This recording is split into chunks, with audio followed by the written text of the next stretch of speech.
Board exam start हो गए हैं। पता नहीं इतने कम टाइम में प्रिपरेशन कैसे करूं। कंफ्यूजन, टेंशन और स्ट्रेस भी हो रहा है। डोंट वरी, आप अपनी प्रिपरेटरी लीव का राइट यूज़ करके अच्छे मार्क्स स्कोर कर सकते हैं।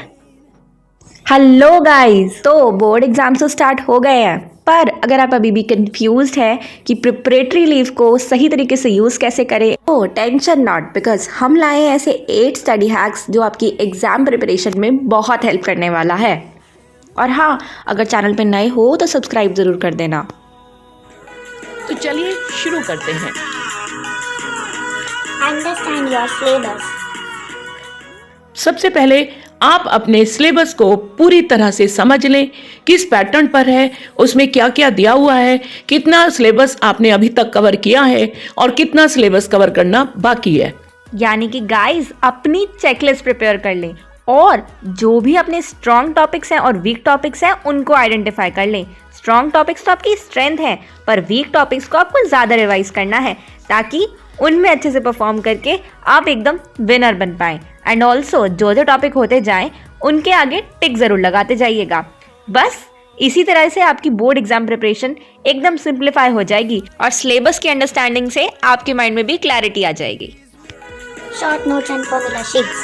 Short notes and formula sheet is the key of success. ये आपको बहुत हेल्प करता है रिवीजन में। एक पेज पर टॉपिक की आउटलाइन बनाएं जिसमें definition, illustrations, diagram, formulas and scientific names वगैरह लिख लें जो आपको रिवीजन में हेल्प करेगा। And guys, flow chart and mind maps की तो सबसे अच्छी बात यही है, 1 से 2 पेज में हम पूरे चैप्टर को रिवाइज कर सकते हैं एंड ये हमारे रिवीजन टाइम को बहुत हद तक रिड्यूस कर देते हैं। और एक बोनस की बात बताऊं, हिस्ट्री में तो टाइमलाइन से पढ़ने से सारी डेट्स लर्न भी रहती हैं और रिकॉल भी। PYQ and mock test.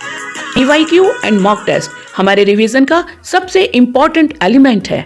ये हमारी स्पीड एंड एक्यूरेसी को बढ़ा देता है। आपने पूरा सिलेबस तो कवर कर लिया, लेकिन अगर आपने प्रीवियस ईयर क्वेश्चन पेपर्स नहीं लगाए हैं तो आपका प्रिपरेशन इनकम्प्लीट है। ऑल्सो ये बहुत इम्पोर्टेंट है कि आप अपने मॉक टेस्ट को और प्रीवियस ईयर क्वेश्चन पेपर को विद इन टाइम घड़ी रखकर सामने उसी टाइम फ्रेम में करें जो आपको एग्जामिनेशन हॉल में दिया जाएगा। एंड गाइस, मॉक टेस्ट को करने से हमारी एग्जाम रिहर्सल हो जाती है, जिससे हमें एग्जाम में प्रेशर भी नहीं होता और हमारा माइंड भी एग्जाम इन्वायरमेंट को हैंडल करने के लिए ट्रेन हो जाता है।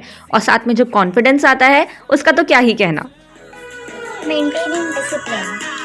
सो डिसिप्लिन रखना एग्जाम्स के time is very very important. अगर एक फिक्स टाइम फ्रेम बना लें सुबह उठने का एंड रात में सोने का, then that will help you to increase your productivity.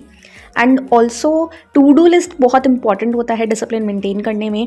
जो हमारे गोल्स होते हैं वो हमारी आंखों के सामने होते हैं, हमने कितना कर लिया है, कितना बचा है, वो हमें पता होता है एंड आगे की प्रिपरेशन के लिए मोटिवेटेड रखता है। Pomodoro technique. This is a very effective technique. Students बहुत जल्दी एग्जॉस्ट हो जाते हैं अपनी पढ़ाई के समय में, बहुत ज़्यादा थकान फील करने लगते हैं। ऐसे में ये टेक्निक उनको रिफ्रेश करने में हेल्प करती है। इस टेक्निक में 25 मिनट्स आपको स्टडी करना है और 5 मिनट का फिर ब्रेक लीजिए, कुछ योगा कीजिए, कुछ मस्ती कीजिए, देन अगेन फिर 25 मिनट आप स्टडी करेंगे और फिर 5 मिनट का ब्रेक लेंगे।